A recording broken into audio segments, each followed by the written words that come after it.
Assalamualaikum warahmatullahi wabarakatuh. Selamat sore pemirsa TVRI Kalimantan Selatan. Apa kabar Anda hari ini pemirsa? Semoga dalam keadaan sehat dan tentunya terus bersemangat untuk menjalani aktivitas sehari-hari bersama keluarga maupun orang terdekat di rumah. Dan senang sekali tentunya hari ini saya Sri Agustina kembali hadir ke hadapan Anda dalam acara kesayangan kita Hidup Sehat. Karena sehat itu indah dan menyenangkan. Seperti biasa pemirsa, Hidup Sehat akan hadir dengan menampilkan tema-tema yang sangat menarik. Dan hari ini kita akan membahas mengenai gigi sakit dan berlubang. Dari lubang kecil menjadi drama besar. Nah, siapa tahu nih pemirsa di rumah ada yang sedang mengalami rasa sakit gigi ataupun keluarganya yang mungkin saat ini masih agak maju mundur mau periksa kesehatan giginya. Karena sebenarnya untuk kesehatan gigi ini sendiri dari masalah yang mungkin cuma terlihat seperti gigi berlubang, itu bisa membawa dampak ke kesehatan yang lebih besar lagi. Jadi alangkah baiknya jika kita sadar betul akan pentingnya merawat kesehatan gigi dan mulut dari sekarang agar terhindar dari masalah kesehatan yang lebih kompleks lagi nantinya. Dan tentunya saya tidak sendirian hari ini, saya sudah ditemani oleh seorang dokter gigi spesialis konservasi gigi, ada Dokter Nur Bintang Ramadan SPKG. Halo, selamat sore dok. Sore. Gimana kabarnya hari ini dok? Alhamdulillah baik. Sehat, semangat Sehat, ya dok ya. semangat. Oke. Ini bagi para pasien-pasien yang sering datang ke RSGM pasti udah nggak asing lagi sama Dokter Bintang nih. Bahkan tadi ada segelintiran yang udah titip salam ya buat dokternya ya, gitu ya. Salam balik. Ini banyak beneran pasiennya kalau di RSGM biasanya ya? Alhamdulillah banyak, lumayan.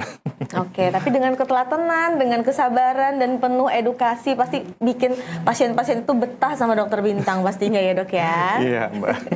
Baik, dan pemirsa di rumah yang punya pertanyaan terkait tema kita hari ini boleh memberikan pertanyaan di kolom komentar pada kanal YouTube TVRI Kalimantan Selatan. Jadi nanti akan langsung dijawab oleh narasumber kita. Dan kita akan membahas mengenai gigi sakit dan berlubang dari lubang kecil menjadi drama besar ya dok ya. Boleh dijelaskan dulu nggak Dokter Bintang untuk pertama kalinya ini mengenai apa sih sebenarnya yang dimaksud dengan gigi berlubang dan bagaimana proses terjadinya? Oke. Terima kasih Kak. Perkenalkan dulu mungkin. Assalamualaikum warahmatullahi wabarakatuh. Perkenalkan saya Dokter Gigi Nur Bintang Ramadan. Terkait pertanyaannya tadi,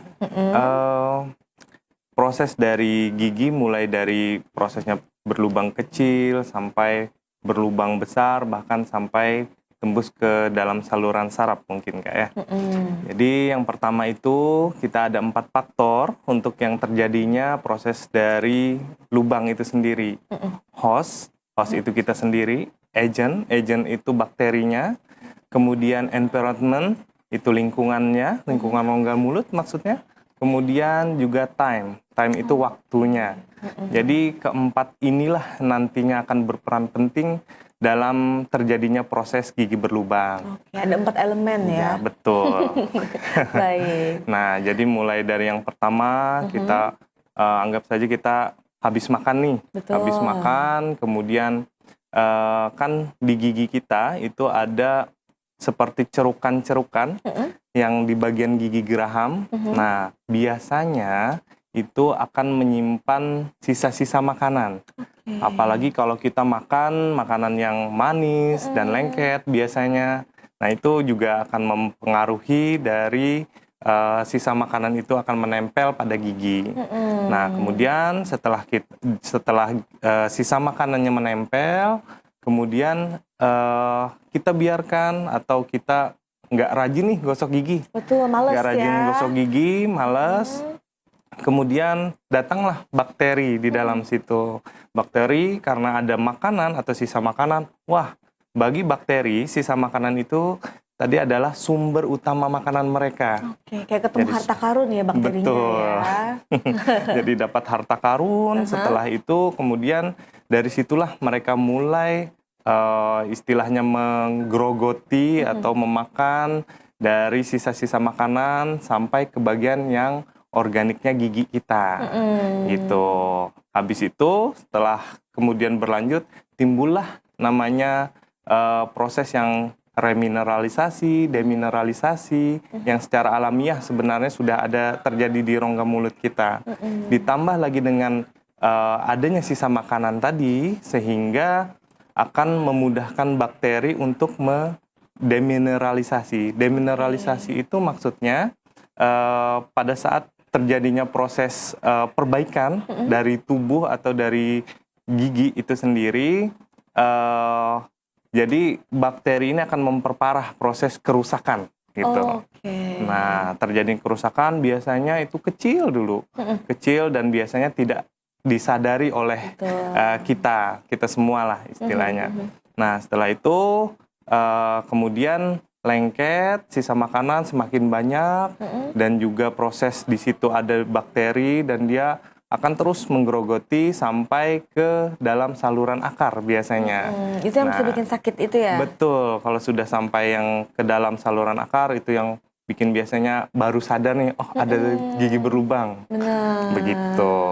Oke, jadi awal mulanya itu terjadi karena diri kita sendiri dulu ya, kebiasaan betul, kita yang malas gosok gigi, terus juga mungkin ada sisa-sisa makanan ketemu bakteri, wah jadi merajalela dan akhirnya terjadilah kerusakan gigi itu. Bertahap juga berarti ya dok ya? Bertahap. Nggak serta-merta ketika kita lupa gosok gigi satu hari langsung ada berlubang, besok harinya enggak gitu. Jadi perlu, karena kata dokter tadi yang terakhir itu ada timingnya. Iya, betul. Nah ketika kita sudah membiasakan atau terbiasa dengan kemalasan kita untuk tidak membersihkan rongga mulut maupun gigi tadi, bakterinya jadinya ngumpul sama sisa makanan dan itu yang bisa bikin gigi rusak. Betul. Oke, ini sekarang selanjutnya mengapa lubang kecil pada gigi ini sering sekali dianggap sepele oleh masyarakat dok? Karena mungkin kata dokter tadi demineralisasi, ya seperti itu ya. Jadi kadang masyarakat itu kayak nggak sakit kok gitu, nggak kelihatan kok, ini juga kayak biasa-biasa aja nih, nggak ada rasa sakit yang berlebih. Biasanya kan masyarakat tuh kalau datang ke RSGM atau mungkin ke vaskes terdekat masalah gigi itu ketika sudah mengalami rasa sakit yang berlebih, misalkan nyut-nyut sampai nggak bisa beraktivitas, padahal kan itu sudah di tingkat parah ya, seperti betul. itu ya. Oke, jadi kalau yang kenapa kita biasanya sering terabaikan, yang gigi yang lubang kecil, jadi memang ini istilahnya PR kita semua. Jadi bukan hanya dari kedokteran gigi, juga semua aspek juga akan berpengaruh. Jadi kenapa? Karena umumnya memang kita itu berobat ketika sakit saja, ketika sakit saja, atau ada masalah ngilu, contohnya, baru berobat. Jadi biasanya memang karena tubuh kita ini sangat luar biasa canggihnya, jadi ketika ada bakteri yang ada di dalam rongga mulut atau melubangi gigi dengan kebocoran atau kerusakan yang mikro, yang kecil, tubuh kita sebenarnya sudah akan melakukan perlawanan. Jadi itu sudah alamiah tubuh kita. Sistem imun kita sudah pasti akan melawan. Cuman kadang-kadang karena semakin banyak dan semakin dibiarkan, itu tadi yang membuat bisa sampai rusak parah. Nah, jadi kalau misalkan pada saat kita lubang kecil itu tidak langsung ke dokter gigi, jadi mungkin karena faktor yaitu tadi terbiasa dengan kalau nggak sakit ya udah nggak ke dokter gigi, atau kalaupun sakit biasanya itu mengobati sendiri, Kak. Jadi minum obat sendiri. Betul, gitu ya. mengobati diri sendiri. Nanti ketika sudah parah, bengkak dan sebagainya, barulah ke dokter gigi. Itu sih yang pola pikir seperti ini yang harusnya nantinya akan kita ubah.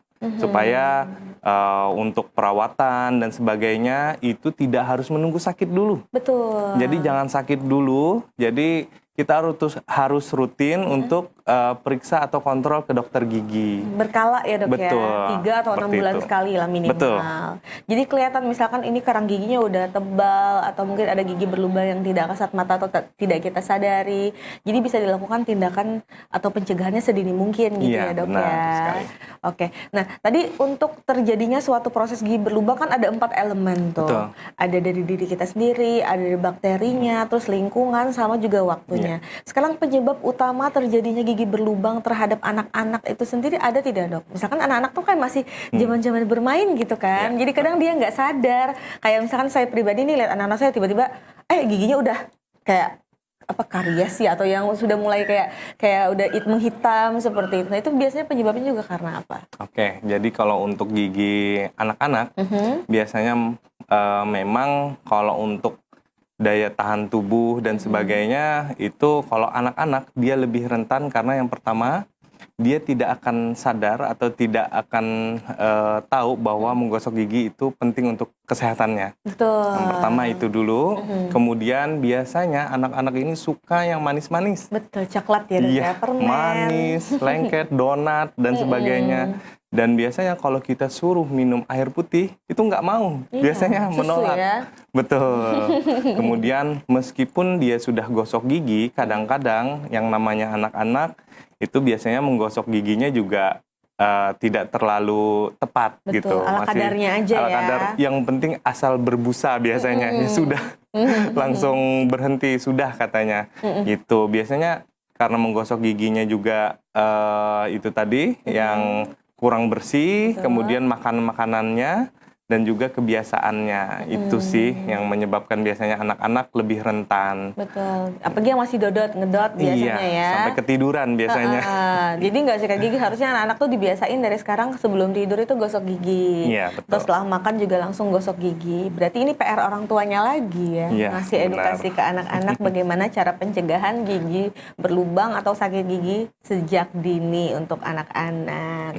Baik, selanjutnya untuk pola makan. Sekarang pola makan kan kita biasanya di Banjarmasin atau Kalimantan Selatan itu kan sering sukanya makanan yang bersantan, Iya. asin, ikan asin, mandai. Nah, sebenarnya dari makanan-makanan yang kita konsumsi itu juga berpengaruh tidak, Dok, terhadap kesehatan gigi kita sendiri? Oke, kalau untuk makanan yang khususnya kita Banjarmasin ya, sebenarnya juga berpengaruh.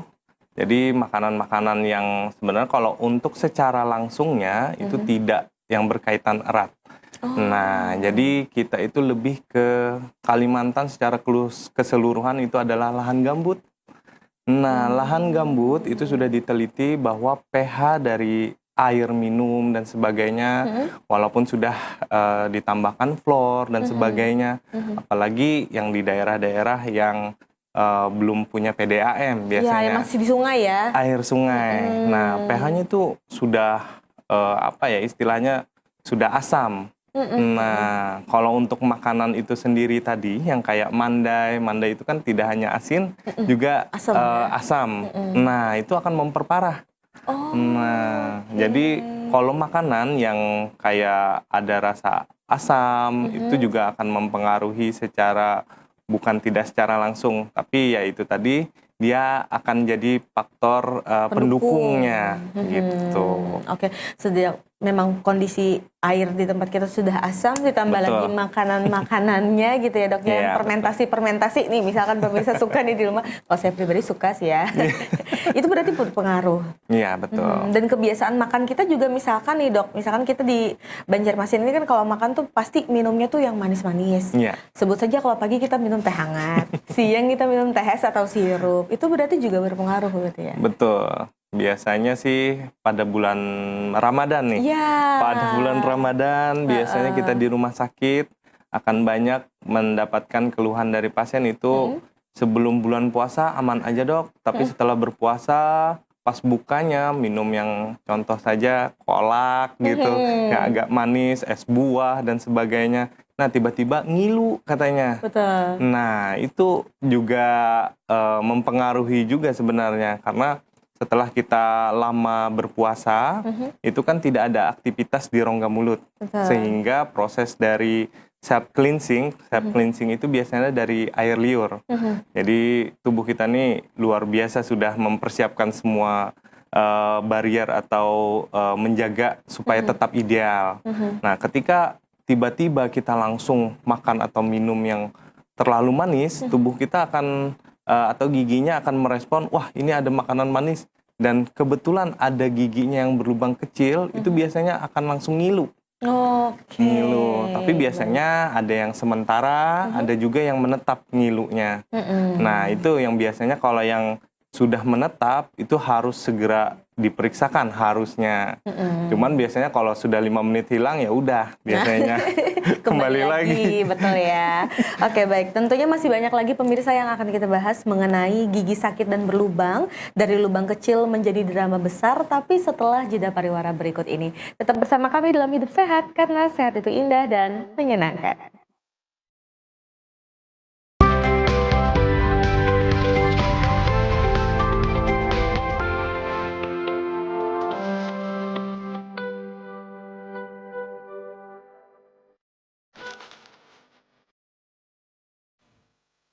Anda masih bersama kami pemirsa dalam Hidup Sehat, karena sehat itu indah dan menyenangkan. Dengan tema kita hari ini mengenai gigi sakit dan berlubang, dari lubang kecil menjadi drama besar. Bersama Dr. Nur Bintang Ramadan, SPKG, dokter gigi spesialis konservasi gigi. Tadi kita sudah membahas mengenai apa pengertian gigi berlubang itu ya dok ya. Dan juga apa saja penyebabnya, serta faktor-faktor yang bisa menjadi pendukung terjadinya gigi berlubang tersebut. Dan pemirsa, tentunya hari ini acara kita merupakan kerjasama TVRI Kalimantan Selatan dengan RSGM Gusti Hasan Aman. Nah, berbicara tentang RSGM nih dok ya, kira-kira pemirsa di rumah juga masih penasaran nih, kalau dengar kata RSGM udah sering, apalagi yang sering jalan ke mall udah nyebrang langsung gitu RSGM ya. Tapi sebenarnya untuk RSGM sendiri menangani apa aja sih dok, sampai saat ini departemennya apa aja? Oke, kalau untuk di Rumah Sakit Gigi dan Mulut Gusti Hasan Aman, itu alhamdulillah kita sudah lumayan lengkap fasilitasnya dan juga spesialisnya sudah terisi semua. Jadi kalau untuk di RSGM itu yang pertama ada penyakit mulut, kemudian perio itu jaringan penyangga gigi, bagian gusi-gusian, kemudian juga ada kedokteran gigi anak, kemudian konservasi seperti saya, kemudian bedah mulut. Habis bedah mulut, ada bagian prosto itu gigi tiruan. Gigi tiruan dan juga orto. Seperti itu. Jadi lumayan sudah lengkap banyak. Ya. Iya. Nah, dengan fasilitas yang super lengkap ini, kalau misalkan masyarakat masih nggak sadar akan pentingnya kesehatan gigi dan mulut, wah fatal sih.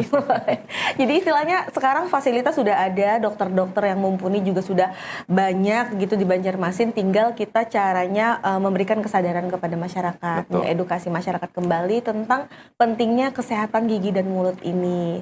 Nah, untuk yang anak-anak sendiri berarti sekarang udah bisa ada dokter spesialis gigi anak juga berarti. Betul. Ya? Kita sudah punya ada 3 orang di RSGM. Biasanya yang sudah paham betul nih masalah anak-anak kan biasanya takut ya. Kalau ke dokter gigi tuh udah takut duluan, takut dicabut, takut sakit segala macam. Berarti udah nggak khawatir lagi nih buat bunda-bunda, ayah-ayah yang anaknya mungkin sekarang sakit gigi. Terus langsung ke RSGM Gusti Hasan Aman berarti ya dok ya. Oke, baik, kita kembali lagi ke tema hari ini mengenai dari lubang kecil menjadi drama besar. Nah, sekarang tanda-tanda awal gigi mengalami gigi berlubang biasanya ada tidak dok? Misalkan kayak ciri-cirinya awal mulanya seperti apa, atau mungkin bahkan tidak ada gejala sama sekali? Oke. Sebenarnya kalau untuk tanda itu pasti akan ada terus dia. Kalau pada saat kita giginya mulai awal berlubang, dia akan terlihat garis atau berkas bercak putih. Nah, itu tanda paling awal biasanya. Dan itu biasanya bisa dilakukan remineralisasi. Nah, remineralisasi ataupun dilakukan tindakan yang superficial lah istilahnya. Jadi bisa dipisur silen itu dilapisin. Jadi dibuang bagian-bagian yang rusaknya, kemudian dilapisin dengan bagian atau bahan restorasi. Kayak veneer gitu bukan? Beda Bukan, lagi ya, veneer untuk di depan gitu ya. Iya, veneer itu nanti tindakannya ke arah estetik. Estetik biasanya. Kalau untuk yang pencegahan atau untuk yang ini bukan veneer. Dia lebih ke arah cuman melapisin aja. Dan bahkan sekarang itu kayak aplikasi floor pada anak-anak sekarang. Lagi gencar juga nih kita melakukan di RSGM. Nah, jadi sebelum biasanya pada saat setelah tumbuh gigi permanen muda, nah sebelum terjadinya lubang gigi biasanya akan dilapisin, ditambah bariernya karena untuk memenuhi kebutuhan floornya supaya bisa terhindar dari karies atau gigi berlubang. Gitu.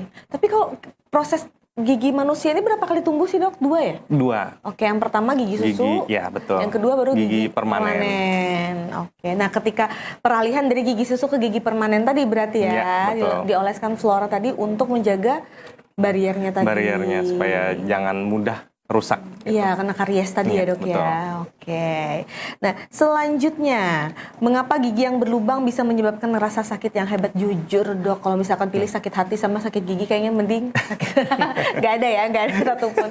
Tapi kan emang kalau misalkan sakit gigi ini kayak langsung bikin bad mood, kita udah gak bisa produktif lagi, udah gak bisa kerja lagi, kadang udah kayak dunia terasa hancur lebur seperti itu. Itu biasanya kenapa sih dok? Apa memang saraf-sarafnya yang memang terhubung atau bagaimana? Oke, jadi kalau untuk kenapa biasanya sakit gigi ini sangat mengganggu aktivitas. Betul. Jadi yang pertama adalah rongga mulut ini istilahnya pintu gerbangnya dari tubuh kita lah istilahnya. Kemudian juga persarapannya itu kecil-kecil semua. Dan biasanya karena dia kecil-kecil dan juga rasa nyerinya itu juga mendekati atau kita kan ada yang namanya untuk menghantarkan rasa nyeri itu di otak nih.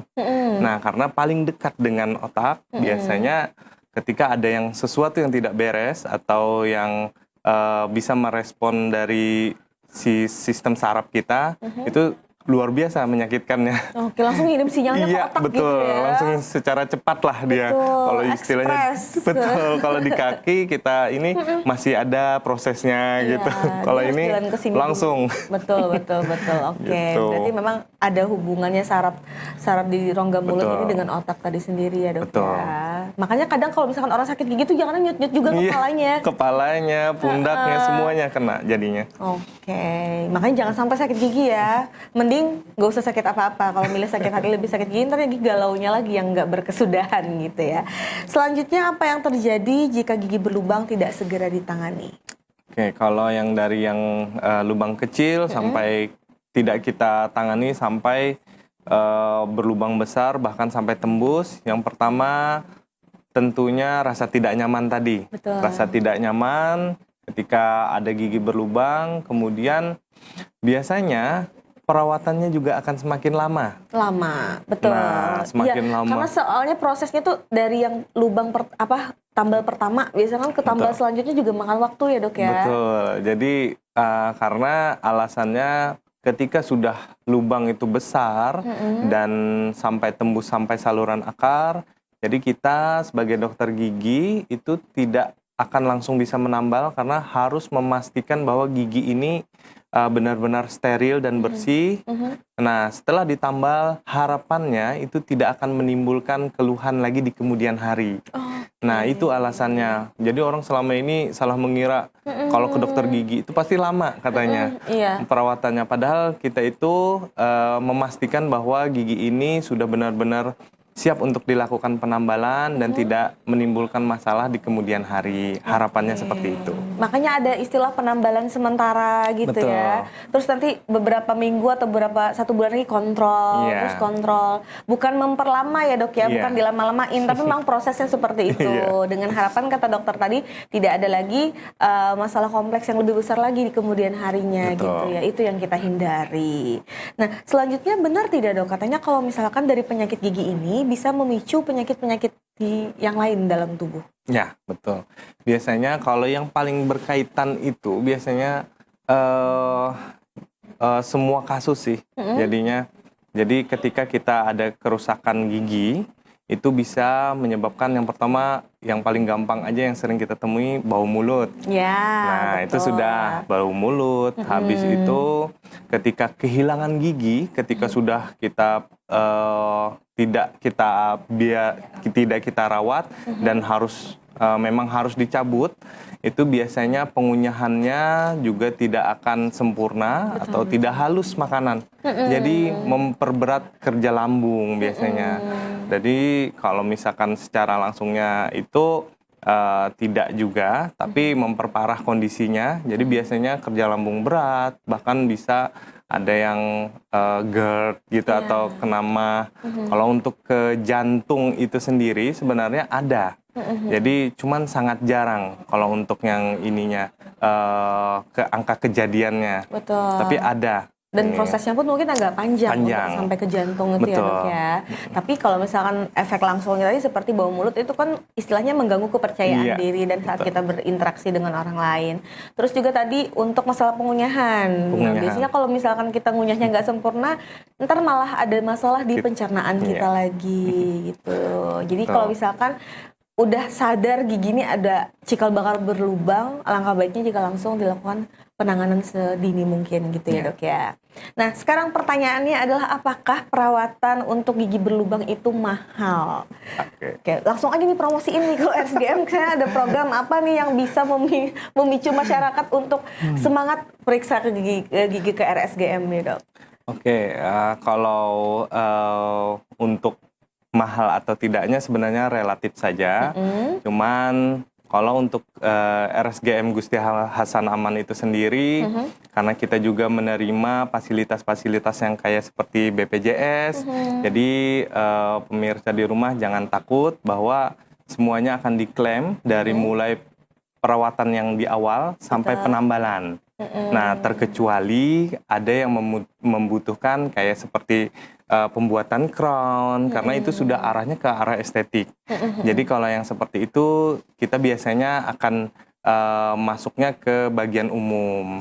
Nah, tapi kalau untuk penambalan, itu semua di-cover. Dari pembersihan saluran akar, sterilisasi, pengisian saluran akar, sampai penambalan, itu semuanya di-cover sama BPJS. Oke, jadi kalau untuk masalah mahal, murahnya itu relatif, tapi untuk di RSGM sekarang ada layanan BPJS gitu ya dok ya. Jadi kalau misalkan memang ini indikasinya memang harus dilakukan perawatan dan memang ada rujukannya, itu bisa langsung nanti dibawa ke RSGM Gusti Hasan Aman. Nah, jadi pemirsa jangan tunggu lama-lama lagi kalau memang ada indikasi ke arah gigi berlubang daripada nanti tambah ruwet, tambah gawat, tambah dramanya besar ya dok ya. Mending diperiksakan sejak dini dan jangan kemana-mana karena setelah jeda pariwara berikut kita akan kembali lagi membahas tema kita hari ini. Tetap bersama kami dalam Hidup Sehat, karena sehat itu indah dan menyenangkan.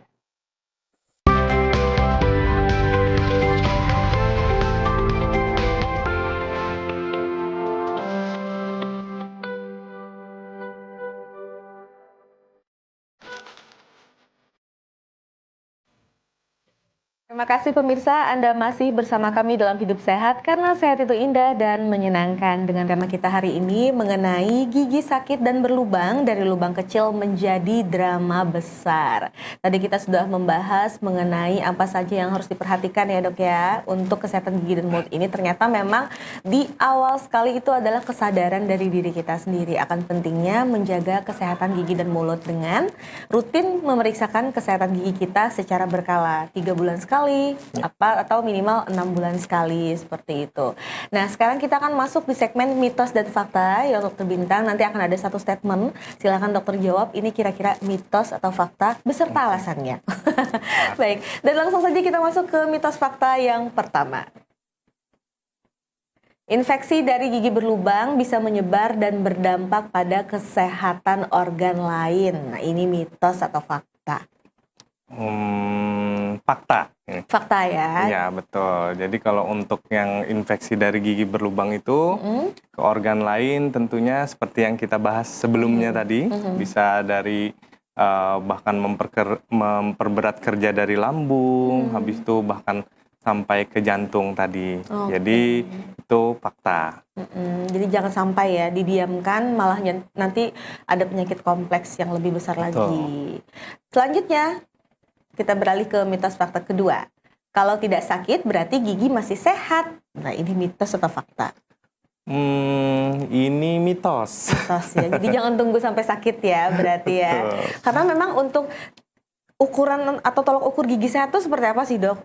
Sebenarnya apa? Jadi tolak ukur dari gigi sehat, jadi secara keseluruhan ya. Jadi secara keseluruhan itu yang pastinya yaitu tadi tidak ada rasa yang tidak nyaman.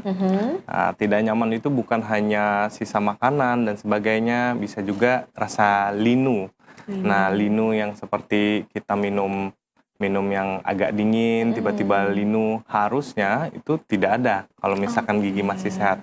Terkecuali ada tindakan-tindakan di bidang kedokteran gigi untuk mengecek apakah gigi ini masih vital itu masih hidup atau sudah mati. Jadi biasanya akan kita aplikasikan bahan yang namanya kloretil atau yang suhunya minus itu ditempelkan ke giginya. Biasanya kalau untuk gigi yang sehat dia responnya akan linu, tapi hanya sementara. Jadi seperti itu. Jadi kalau misalkan yang untuk keseharian itu kalau misalkan tidak ada keluhan sakit ataupun linu pada saat minum yang dingin itu sehat. Nah tapi kalau misalkan walaupun rasanya atau penglihatan kita di cermin itu tidak ada lubang, tapi pada saat minum atau makan itu terasa linu ataupun ada sakit, sebaiknya segerakan diperiksakan dulu ke dokter gigi yang terdekat. Oke, baik. Itu tadi ya. Jadi bukan berarti gigi yang tanpa rasa sakit itu sehat ya, Dok. Betul. Ya. Baik, kita beralih ke mitos fakta selanjutnya. Cabut gigi adalah solusi terbaik untuk gigi berlubang. Ini mitos atau fakta? Oke, ini mitos juga. Mitos ya. Betul. Jadi tidak serta-merta ketika sakit gigi cabut. Sakit gigi cabut. Ujung-ujungnya nanti habis giginya. Betul. Jadi mungkin dulu sempat jadi tren ya. Jadi pada saat itu keterbatasan ilmu pengetahuan dan juga informasi. Pada saat gigi berlubang ataupun rasa tidak enak bahkan sakit karena mungkin juga mengganggu aktivitas, makanya langsung wah cabut aja biar beres. Selesai akar permasalahan gitu ya. Betul. Nah, namun seiring berkembangnya zaman itu sudah tidak relevan lagi untuk dilakukan. Betul. Sekarang ini sudah banyak ilmu pengetahuan bahkan di kita endodontik dalam 10 tahun terakhir ini sangat maju sekali bidang kedokteran gigi. Dari segi bahan, alat, itu semua sudah bisa memfasilitasi dan mengembalikan fungsi gigi. Nah, jadi kalau misalkan pencabutan itu adalah hal yang paling terakhir biasanya kita lakukan. Apabila persyaratan atau giginya sudah tidak mampu lagi menopang bahan restorasi. Restorasi itu tambalannya maksudnya. Nah, baru dilakukan pencabutan. Dan itu biasanya banyak pemeriksaannya dulu kita lakukan seperti foto ronsen, habis itu cek kedalaman lubangnya, habis itu keadaan tulangnya, itu harus diperhatikan. Jadi benar-benar yang terakhir nih. Nah, kecuali yang biasanya gigi bungsu. Kalau gigi bungsu itu biasanya langsung dicabut karena posisinya miring dan juga tumbuhnya kan biasanya setelah gigi depannya sudah tumbuh sempurna. Betul. Jadi meskipun tidak ada gigi yang bungsu, itu langsung dicabut, jadi tidak akan mempengaruhi fungsi dari gigi yang lainnya. Seperti itu. Oke, jadi bukan berarti ketika gigi berlubang langsung dicabut gitu, itu malah menjadi solusi terakhir. Kalau memang sudah tidak bisa dilakukan penambalan lagi. Baik, kita beralih ke mitos fakta selanjutnya. Menyikat gigi sudah cukup menjaga kesehatan gigi. Oke, ini mitos atau fakta? Ini tidak mitos ini. Mitos ya, karena untuk sikat gigi aja itu nggak cukup berarti ya, Dok. Betul. Ya. Sebenarnya untuk rangkaian perawatan gigi yang bagus itu apa aja sih, Dok? Oke, jadi untuk yang pembersihan rongga mulut atau pembersihan gigi itu harus lebih kompleks, apalagi biasanya pada pasien-pasien yang menggunakan alat orto biasanya. Nah, biasanya untuk yang lebih bagusnya lagi itu ditambahkan dengan dental floss, benang gigi. Nah, benang gigi kemudian juga bisa menambahkan dengan obat kumur biasanya. Obat kumur aman digunakan setiap hari? Kalau untuk obat kumur nanti akan ada kandungannya yang memang boleh digunakan maksudnya digunakan setiap hari, dan ada yang jangan terlalu sering karena biasanya akan berpengaruh terhadap indera perasa kita. Nah, kan biasanya ada tuh merek-merek tertentu yang rasanya terlalu pedas ya, gitu, gitu strong ya, banget. Dok. Nah, biasanya itu juga mempengaruhi atau mengurangi dari indera perasa kita. Jadi kalau yang lebih bagusnya itu setelah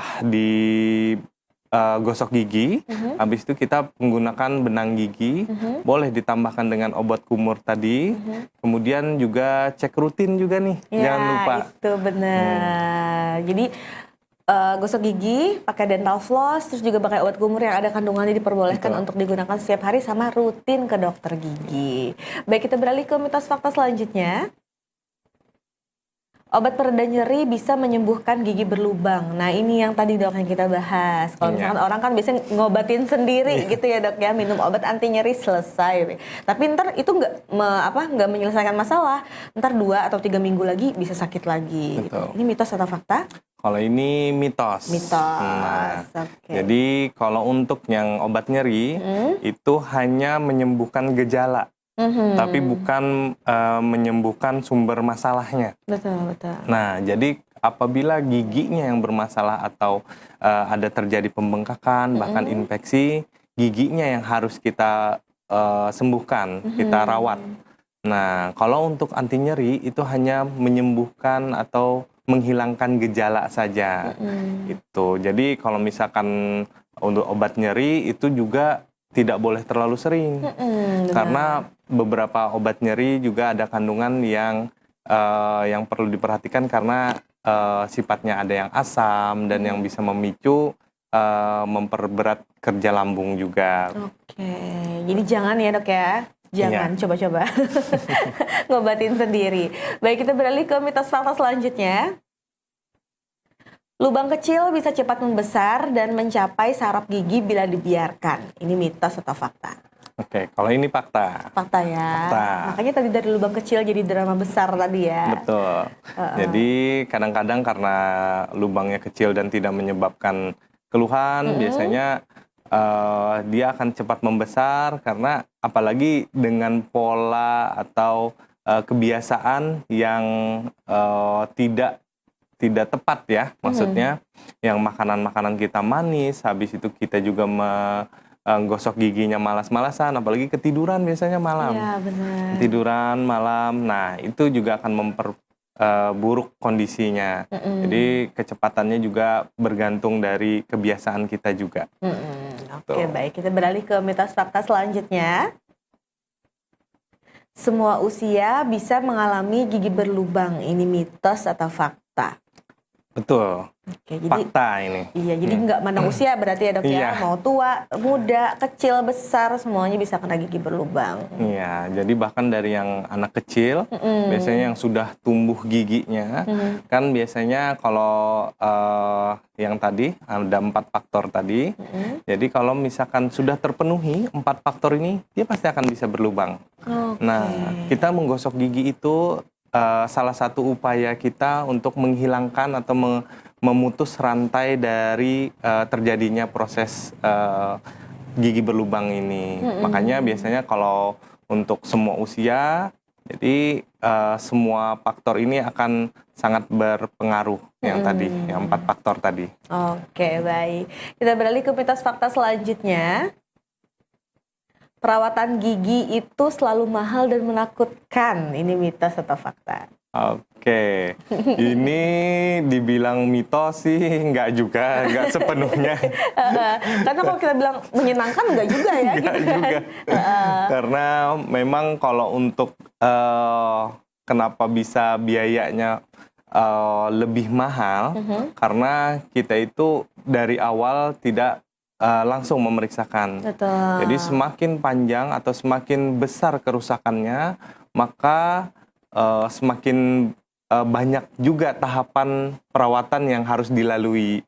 Nah, mungkin itulah yang nantinya akan menyebabkan biayanya juga akan semakin membengkak.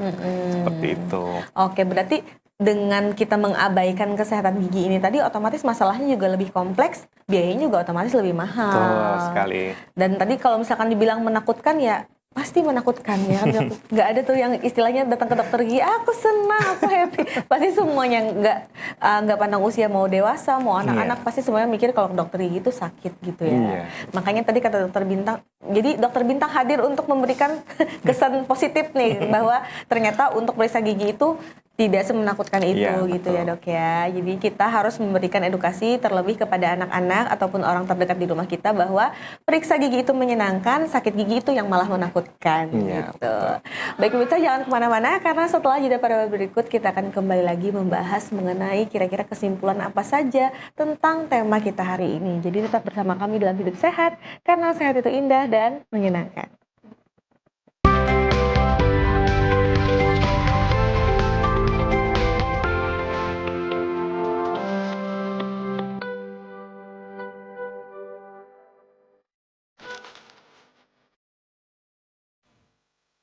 Terima kasih pemirsa, Anda masih bersama kami dalam Hidup Sehat karena sehat itu indah dan menyenangkan. Dengan tema kita hari ini mengenai gigi sakit dan berlubang dari lubang kecil menjadi drama besar. Tadi kita sudah membahas mengenai mitos dan fakta. Ternyata ada beberapa hal yang merupakan mitos ya dok ya, ada juga yang fakta. Jadi ambil faktanya, buang mitosnya, jangan kebalik. Mitosnya yang dilakuin, faktanya yang diabaikan gitu. Oke, sekarang kita mau menanyakan mengenai cara menggosok gigi. Ini kan salah satu pencegahan yang bisa kita lakukan mungkin dari kita pribadi dan bisa dilakukan di rumah adalah dengan menyikat gigi secara rutin ya dok ya. Nah sekarang cara menyikat gigi yang benar dan bersih itu seperti apa dok caranya? Oke, kalau untuk cara menggosok gigi, seharusnya ada modelnya sih ini, biar langsung kita praktekkan biasanya. Betul. Tapi nggak apa-apa, kalau untuk yang cara menggosok gigi itu kan kita waktunya itu pagi setelah sarapan, jangan kebalik. Karena lagu-lagunya kan bangun tidur ku terus mandi dan sikat gigi nih. Harusnya enggak. Jadi setelah sarapan baru kita lakukan sikat gigi. Tapi biasanya kalau untuk yang lebih bagusnya itu tunggu dulu sampai sekitar 25 sampai 30 menit setelah kita makan. Karena setelah kita makan rongga mulut kita dia akan berubah jadi asam. Oh iya. Nah, ketika kita asam kita gosok itu akan mengikis bagian-bagian terluar gigi, email namanya. Nah, biasanya pagi setelah sarapan, kemudian malam sebelum tidur. Nah, malam sebelum tidur, kemudian untuk menggosok giginya itu sendiri itu dari arah gusi, atas berarti arah sini ya. gusi ke gigi. Nah, dan satu arah saja. Oh Jangan bolak-balik. Iya, jadi kemudian sikat giginya juga harus yang bulunya lembut dulu nih. Nah, bulu yang lembut, jangan yang keras. Ataupun kalau mau biasanya paling enggak sampai medium. Yang bulunya kekerasannya sedang. Betul. Gitu. Kemudian setelah tadi dari atas ke bawah, bagian pangkalnya, bagian mahkota itu dari arah belakang tarik ke depan. Oke. Iya. Kemudian yang bagian langit-langit dari langit-langit ke gigi. Gitu. Aduh, seandainya ada bahan prakteknya kita bisa ngebayangin ya. Ini saya kayak ngebayang-ngebayang gimana ya dari langit, pangkal langit ke bawah. Tapi intinya harus searah seperti Iya, satu itu arah ya. dulu. Nah, kemudian yang bawah juga sama. Kalau sudah semuanya baru gerakan melingkar. Melingkar semuanya, ya betul. Kita tutupkan, kita gigit, baru gerakan melingkar. Nah, itu bisa diulangi, misalkan 6 kali, 1, 2, 3, 4, 5, 6. Habis itu pindah daerah yang lokasinya, baru setelah semuanya baru bisa kumur-kumur. Sebenarnya kalau untuk lebih bagusnya, setelah kita kumur-kumur, sikat giginya dibersihkan, lidah juga jangan lupa dibersihkan. Bener, katanya ngebersihin lidah itu juga salah satu cara kita menjaga kebersihan mulut ya dok ya. Betul, itu. Karena kalau misalkan lidah itu, kalau kita lihat dari mikroskop, dia kayak spons. Jadi ada pori-pori kecil. Nah, yang itu yang akan biasanya kalau kita suka makan makanan yang yang kuat baunya, biasanya tersimpan dalam situ dan menyebabkan bau mulut juga biasanya. Gitu. Kenapa harus dibersihkan juga lidahnya berarti itu ya dok ya. Oke, selanjutnya seberapa penting penggunaan benang gigi? Nah, kembali ke dental floss tadi. Seberapa penting sih dok? Apakah memang harus kita lakukan sedini mungkin atau sekarang, dan cara penggunaannya seperti apa? Oke, kalau untuk pentingnya saya rasa itu lumayan penting karena untuk mencapai ke daerah yang sempit itu sikat gigi tidak akan bisa mencapai ke dalam sana. Itu nggak terjangkau ya? Tidak terjangkau. Walaupun kita sudah menggunakan yang bulunya lembut lah, habis itu yang halus katanya, itu tetap tidak bisa. Makanya diciptakanlah yang namanya benang gigi. Betul. Benang gigi itu akan masuk ke dalam sela-sela gigi dan itu yang akan membersihkan secara optimal. Kalau untuk penggunaannya sih sebenarnya dia ada 2 jenis. Ada yang sudah ada punya pegangan, ada juga yang seperti benang roll gitu. Oh iya, Nah, benar-benar. kalau untuk yang ada pegangannya itu kita lebih mudah karena itu tinggal kita gosok, kita masukkan aja ke sela gigi itu bisa sudah masuk. Nah, cuman dipilih juga nih benang giginya karena ada yang diameternya besar. Oh, Kalau misalkan gitu. besar itu malah biasanya membuat gusi itu kalau misalkan masuk agak berdarah dikit. Oh iya. Jadi carilah diameternya yang agak kecil. Ada kok dia. Tapi kecil nggak tajam gitu ya? Nggak Jangan yang tajam. tajam. Kecil tajam ntar malah tersayat gitu gusi Iya. di bawah kan? Enggak. Nah, habis itu kalau yang seperti roll itu seperti biasa aja sebenarnya. Kalau untuk tekniknya sebenarnya ada. Jadi kalau misalkan itu dibelitkan di jari telunjuk dan di ibu jari dan masukkan ke daerah yang mau kita bersihkan. Cuman agak lebih ribet sih itu. Iya. Jadi lebih enak yang ada pegangannya. Betul. Nah, sekarang dental floss sama tusuk gigi berarti lebih bagusan dental floss kan untuk Betul. menjangkau berarti ya dok ya? Iya, benar sekali. Karena kalau untuk tusuk gigi kan biasanya terbuat dari bahan bambu Iya, dan sebagainya. Nah, biasanya kalau misalkan itu kan kita tidak tahu apakah higienis atau tidak. Kalau misalkan tertusuk gusi, biasanya gusinya bisa bengkak. Karyawan nanti ya Betul, ujung-ujungnya bisa ya. bengkak. Kalau yang untuk dental floss kan lebih bahannya itu lebih ke plastik Ya. dan lebih mudah lah. Dan itu sekali pakai dan bisa langsung kita buang. Oh iya, benar. Jadi lebih praktis sebenarnya dengan Lebih penggunaan praktis. dental floss ini sendiri ya dok Ya, ya. betul. Nah sekarang mungkin kesimpulan dari dokter Bintang nih tentang tema kita hari ini mengenai dari lubang kecil menjadi drama besar biar bisa jadi kesadaran juga buat masyarakat apalagi pemirsa yang menonton kita saat ini. Oke, kalau untuk kesimpulannya sebelum gigi itu berlubang besar, jadi kita harus mempersiapkan atau merubah kebiasaan dulu dari mulai menggosok gigi, kemudian makanan-makanan dan minuman kita harus diperhatikan. Kita juga harus makan buah dan sayur-sayuran. Kemudian juga jangan lupa untuk periksa rutin ke dokter gigi. Bisa ke RSGM, boleh. Ke RSGM Gusti Hasan Aman. Silahkan aja. Gitu. Dok, kalau boleh tahu prakteknya nih dok, hari apa aja nih biar bisa ketemu sama dokter Bintang misalkan. Oke, kalau saya prakteknya di Rumah Sakit Gigi Gusti Hasan Aman itu dari hari Senin, Selasa, Kamis, dan hari Sabtu. Jadi ada 4 hari saya di RSGM. Oke, baik. Nah, sekarang itu tadi mengenai kesimpulan yang bisa ditarik benang merahnya oleh pemirsa ya dok ya. Iya. Nah, sekarang kalau kebiasaan buruk yang sering sekali kita lakukan tapi kita nggak sadar bahwa itu tuh kebiasaan buruk yang bisa memperparah keadaan gigi kita, apa aja sih dok biasanya? Oke, kalau untuk kebiasaan buruk sih lebih ke arah kita mengonsumsi makanan manis, tapi setelah itu kita ya udah minum juga yang manis biasanya. Aduh, apalagi nongki di kafe ya. Iya, apalagi di kafe. Nah, biasanya untuk lebih amannya setelah kita mengonsumsi makanan atau yang manis yang lengket lah, itu kita bisa mengonsumsi atau perbanyak minum air putih saja. Air putih. Jadi itu salah satu cara untuk menghindari dan yang paling bisa kita lakukan di mana saja. Gitu. Karena kalau mau sikat gigi kan repot juga kemana-mana. Betul. Tapi untuk sikat gigi sesering mungkin misalkan nih ya dok ya, setelah makan siang, terus juga misalkan setelah ngemil sore itu diperbolehkan atau jangan terlalu sering sebenarnya untuk gosok giginya? Oke, karena ini pernah kejadian nih pada pasien saya, memang dia sudah membersihkan gigi bahkan sampai mengakuinya sampai 5 kali dalam sehari. Oh iya, kayak sholat Jadi, ya 5 kali betul. sehari.